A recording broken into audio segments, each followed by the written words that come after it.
Eh, baik, eh, kita mulai lagi praktikumnya.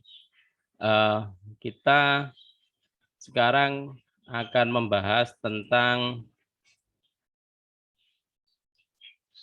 pemrograman sel. Kalau tiga video praktikum sebelumnya itu kita membahas tentang bagaimana bekerja dengan sel. Sekarang kita membuat skrip yang ada di dalam sel. Skrip pemrograman yang ada di dalam sel. Jadi pada video kali ini kita akan membahas bagaimana membuat skrip. Jadi mungkin dibagi lagi jadi 2 atau 3 video lagi tentang pemrograman sel ini. Ya, yang pertama yang saat ini kita membahas bagaimana caranya menulis skrip. Teorinya bukan teori sistem operasi ya, tapi teori di dalam praktikum sistem operasi ini bagaimana menulis skrip menggunakan di dalam sel gitu. Nah, sama dengan bahasa-bahasa pemrograman yang lain. Jadi ini ada beberapa cara untuk menulis skrip yang ada di dalam sel. Nah, yang akan kita pelajari di pokok bahasan pemrograman sel yaitu mempelajari tentang elemen dasar dari sel script, membuat program sel interaktif, menggunakan parameter di dalam program, mempelajari tes kondisi, serta operator logik yang terkait dengan instruksi tes. Maksudnya di dalamnya if itu ada apa saja begitu ya, if apa-apalah. Tesnya yang ada di dalam if itu bagaimana cara nulisnya gitu.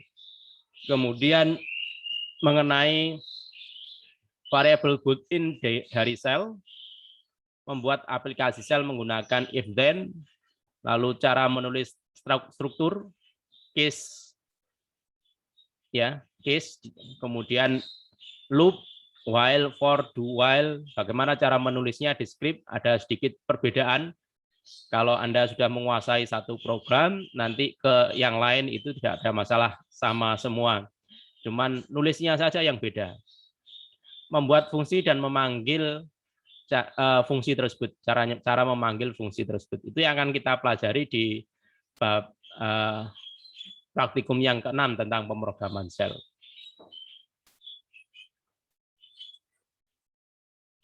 Nah, yang pertama sel script. Sel script ini bisa dibuat lewat text editor yang menggunakan kode ASCII. Jadi tidak ada tambahan-tambahan format ya. Misalnya pakai rich text file RTF itu tidak bisa, harus text editor. Text editornya bisa macam-macam, nanti bisa silahkan. Kalau mau tetap pakai command language, Anda bisa juga pakai VI begitu, tapi agak kaku gitu ya. Kalau di sini di Debian saya sudah install ini nih, apa ini? Bukan LibreOffice. Kalau LibreOffice tidak bisa, harus disimpan ke dalam di dalam teks, dalam bentuk teks murni gitu ya. Ini penyuntingan teks kan di sini. Anda bisa ngetikkan sesuatu di sini. Ini sama dengan Notepad kalau kita berada di Windows.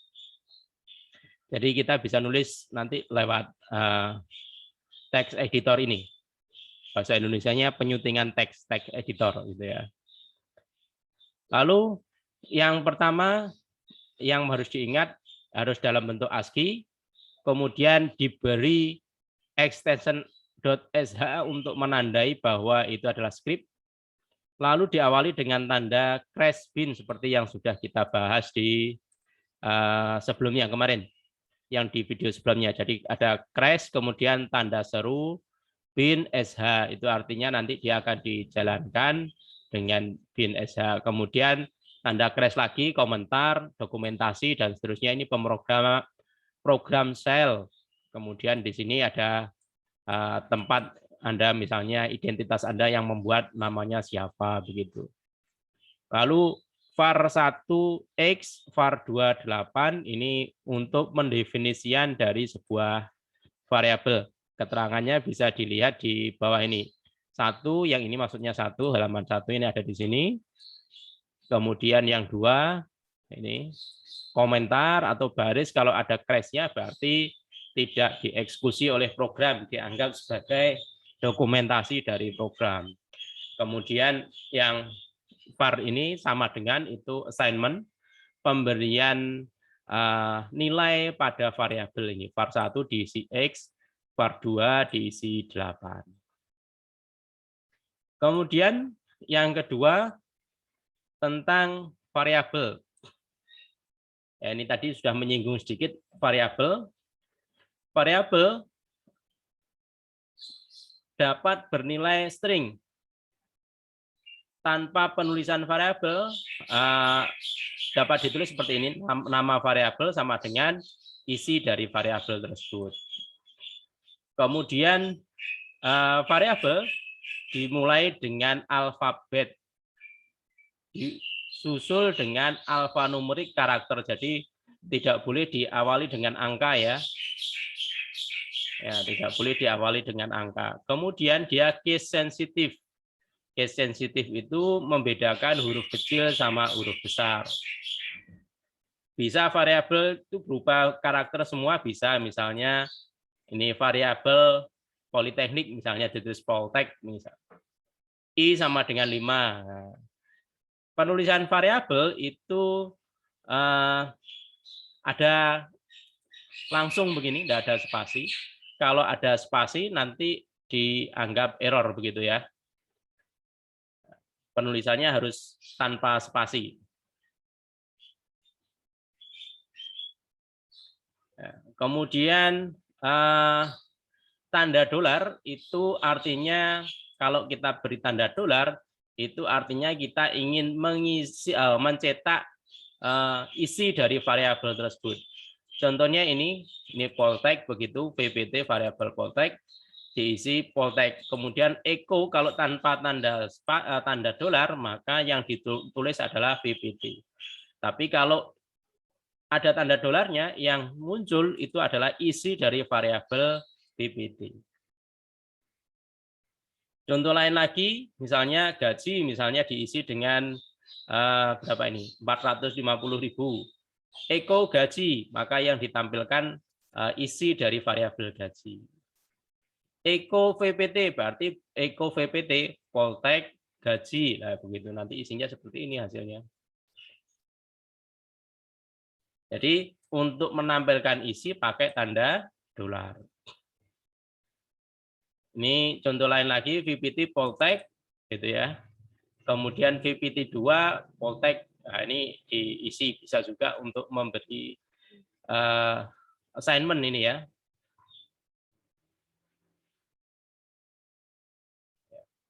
Bila menggunakan string yang terdiri dari lebih dari satu kata, maka string tersebut harus berada di dalam tanda petik, karena di dalamnya ini ada spasinya. Harus ada tanda petiknya. Kemudian untuk membaca keyboard, stdin, kalau di C itu ya, dengan menggunakan instruksi read. Kita pengen mendapatkan inputan dari keyboard, misalnya ya dan tidak, lanjut dan tidak. Nah, variabel-variabel itu menggunakan stdin dengan instruksi read. Kemudian ada parameter. Parameter ini bisa diberikan kalau kita memiliki parameter pada script tersebut. Parameternya bisa sebanyak 9 buah, mulai dari 1, ini 1, sampai 8, dan 9, ini sampai 9. Nolnya tidak diikutkan. Nama variabel, nama daripada program itu masuk ke $0. Ya, $0 itu adalah nama dari programnya. Kemudian 1 ya parameter pertama, 2 parameter kedua, begitu dan seterusnya. Kemudian variabel dolar bintang itu mengambil seluruh string yang diberikan gitu ya.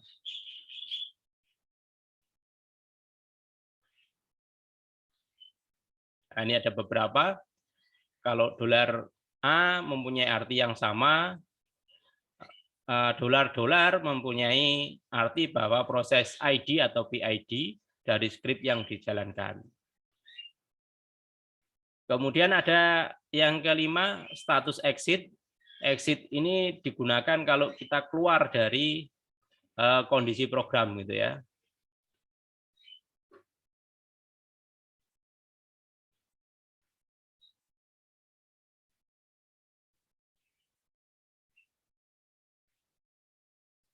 Setiap program yang telah selesai dieksekusi akan memberikan informasi melalui variabel dolar tanda tanya. Indikasi yang diberikan, jika dolar tanda tanyanya sama dengan 0 berarti sukses. Kalau tidak sama dengan 0, maka dia keluar dengan paksa atau exit. Kemudian if, cara penulisan if.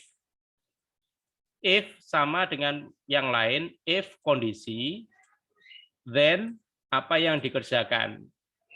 Tapi akhirnya harus diakhiri dengan VI, FI gitu ya.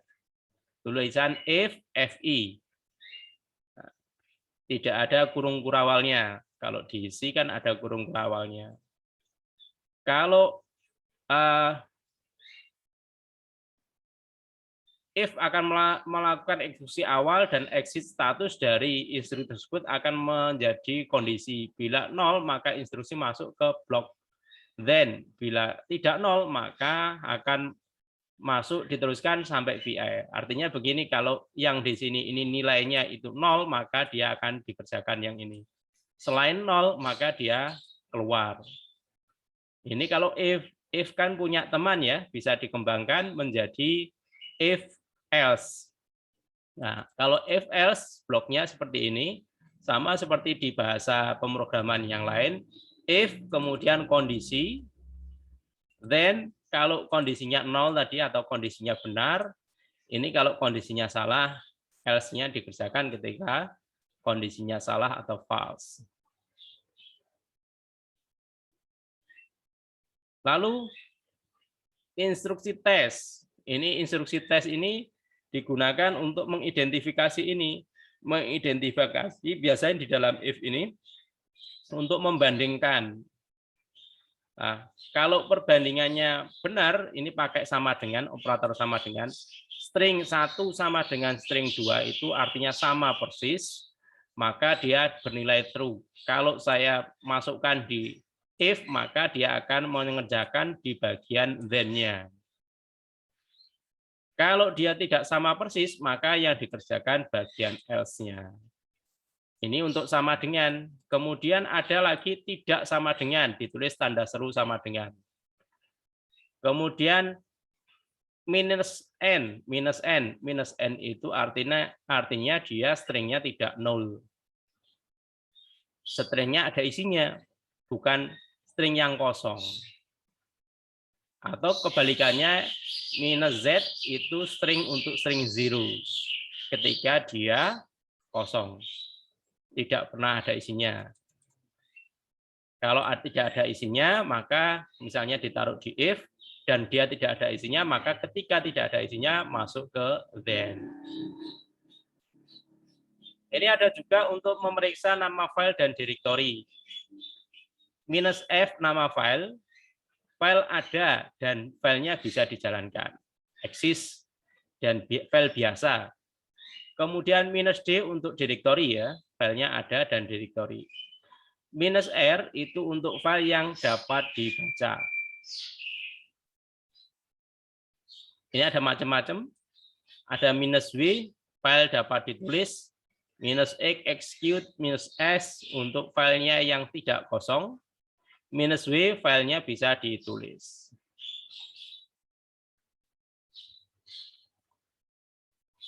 Ini juga bisa dituliskan dalam bentuk ekspresi pakai kurung siku begini. Harus dipisah oleh spasi. Lalu kalau kita menggunakan if-nya lebih dari satu, bisa digabung dengan menggunakan logika AND dan logika OR. AND ini untuk AND, ini untuk OR. Kita sudah tahu sifatnya AND ya. Kalau AND instruksi 1, instruksi 2, salah satu saja ada yang false, maka dua-duanya false. Salah satu, dua-duanya true, baru dia akan bernilai true. Kalau OR, maka dua-duanya false, baru false. Salah satu true, dia ikut true. Dua-duanya true, dia ikut true juga. Nah, ini ada lagi untuk memeriksa bilangan bulat. Kalau kita beri I1 equal dengan I2 minus EQ, itu equal gitu ya. Minus EQ itu artinya kalau variabel 1 dan variabel 2 itu sama, maka dia akan bernilai true. 0 atau true. True-nya itu 0 ya. Kemudian GE ini equal, kalau GE itu lebih besar, greater than. Kemudian GT lebih besar. Kalau LE less, ya lebih kecil sama dengan, yang ini LE, LT itu lebih kecil saja. Nilai hurufnya tidak diikutkan. Kemudian NE bilangannya tidak sama. Jika bilangannya tidak sama, maka bernilai true. Ini untuk memeriksa, membandingkan bilangan-bilangan. Lalu ada operator not disimbolkan dengan tanda seru. Tanda seru ini digunakan membalik begitu. Kalau true dikasih tanda seru jadi false, false dikasih tanda seru juga dibalik. N itu minus A. Jadi kita bisa menggunakan N pakai minus A, F1 minus A, F2. N itu simbolnya seperti yang saya katakan tadi. N itu true, dua-duanya baru bernilai true. Kalau salah satu false, maka dia ikut false semua. Demikian juga yang OR itu pada dasarnya true semua, yang false, false itu adalah false.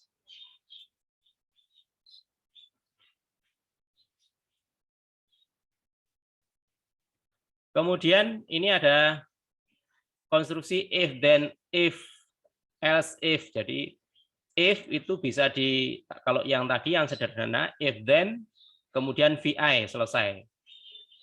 Kemudian bisa digabung lagi if, then, else, if. Nah, else if-nya ditulis dengan elif.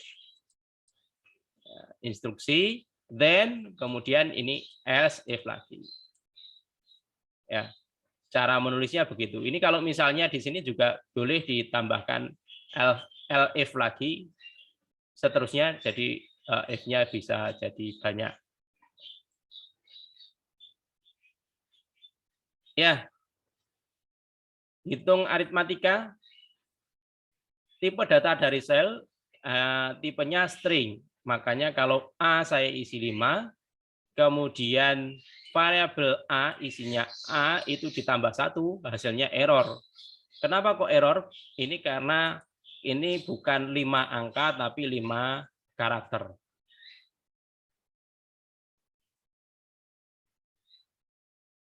Kalau kita pengen keluar dari satu kondisi, itu bisa pakai perintah exit. If, kemudian di dalamnya tiba-tiba kita pengen keluar, kita bisa menggunakan exit. Yang kelima, case. Case itu sama dengan if yang bersarang tadi, tetapi dia bisa memilih sampai akhirnya itu selalu dibalik ini. Case dibalik jadi esak ini ya. Case variabelnya, kemudian in jika variabelnya A misalnya, ini B, ini C dan seterusnya, maka dia akan milih terus sampai N dari case ditandai dengan esak. Case yang ditulis secara terbalik. Kemudian Untuk penulisan for variabel in, kemudian string 1, string 2, dan seterusnya, do, instruksi yang dikerjakan diakhiri dengan dan, do diakhiri dengan dan. Itu for. Kemudian while itu while kondisi, dia diulangi selama kondisinya benar, berhenti jika kondisinya false. While kondisi, kemudian diulangi terus do sampai dan, ini diulangi terus sampai kondisinya false. Kebanyakan s, false. Kemudian ada instruksi dummy, kosong, instruksi kosong. Instruksi yang tidak memerlukan apa-apa, namun instruksi ini memerlukan status exit. Oleh karena itu instruksi dummy dapat digunakan sebagai kondisi forever pada loop, misalnya loop selamanya begitu ya. Do while true gitu kan, tidak mungkin berhenti. Simbolnya titik 2 gini. Kemudian ada fungsi. Fungsi ini adalah bagian program yang dipanggil, bisa dipanggil dan dia memberi nilai return, memberi nilai kembalian satu nilai. Defaultnya returnnya 0 kalau tidak ada tulisan return semacam ini. Contohnya ini F1 kurung buka kurung tutup, ini diisi variabel masukannya, ini pakai kurung kurawal tutup, kemudian statement yang dikerjakan.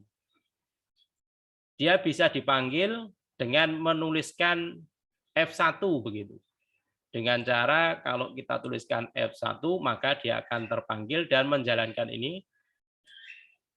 Dia di akhir selalu dikasih return begitu, nilai angka kembalian yang ditulis. Nah, itu tadi teori-teori tentang cara penulisan script yang ada di Pastel. Lalu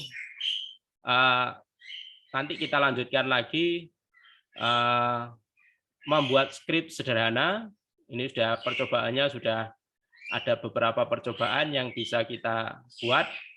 Ada percobaan 1 membuat shell script menggunakan variabel, ini membaca keyboard, inputan dari keyboard, lalu parameter yang berhubungan dengan if tadi, bukan berhubungan dengan if, tapi parameter dari program, jadi program 1, program 2 begitu yang ditulis apa begitu ya. Kemudian status exit, mencoba status exit menggunakan if. Yang ke-6, ke-7 konstruksi if then else. Lalu ke-8 ini menggunakan instruksi tes gitu ya. Lalu programnya agak panjang lagi. Kemudian percobaan nomor 9 kita gunakan and dan or. Percobaan 10 tes untuk bilangan bulat. Equal ini tadi pakai EQ, minus EQ equal, kalau ini artinya kalau ini I diisi 5, tes jika isinya 5 sama dengan 5 berarti kan benar. Echo ya, echo tanda tanya, nanti tentunya dia akan memberi hasil daripada tes yang ada di atasnya ini tadi. Kemudian ada operator logika. Lalu operator logika itu ya if pakai lebih besar atau lebih kecilnya, gather than ini ya. Ini program untuk if 0 minus A income seberapa nih? 10.000, then biaya ini income dan seterusnya seperti itu. Lalu menggunakan hitungan aritmatika. Misalnya ekspresi 5 plus 1, A sama dengan 5, $A, ini fungsinya untuk menambah ini ya. Tadi kan kita tidak bisa ditambahkan secara langsung, depannya harus ada tulisan EXPR. EXPR.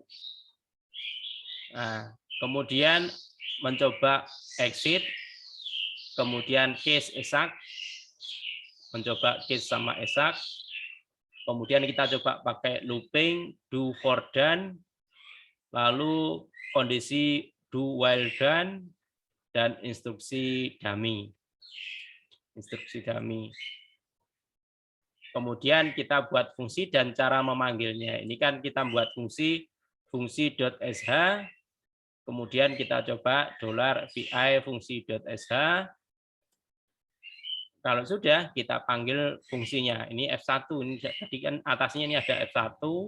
Nanti kita panggil F1, F1. Maksudnya kalau sudah echo yang di atas, kemudian dia akan manggil F1 yang di ini, panggil lagi 2 kali, lalu ditampilkan. Nah, itu percobaannya. Kemudian nanti setelah Anda mengikuti video-video percobaan, tugas Anda untuk mengerjakan latihan yang ada di halaman 93 ini. Dan membuat laporan resmi untuk praktikum kita. Saya kira itu teorinya dan apa yang akan dikerjakan pada praktikum yang ke-6. Nanti kita setelah praktikum yang ke-6, setelah video ini, kita lanjutkan langsung ke percobaan-percobaan. Mulai percobaan yang pertama saya buatkan dulu, Anda tinggal mengikuti apa yang ada di video nanti. Untuk video pertama pada praktikum 6 pemrograman Shell, saya kira cukup. Kita akhiri. Selamat mengerjakan, selamat belajar. Assalamualaikum warahmatullahi wabarakatuh.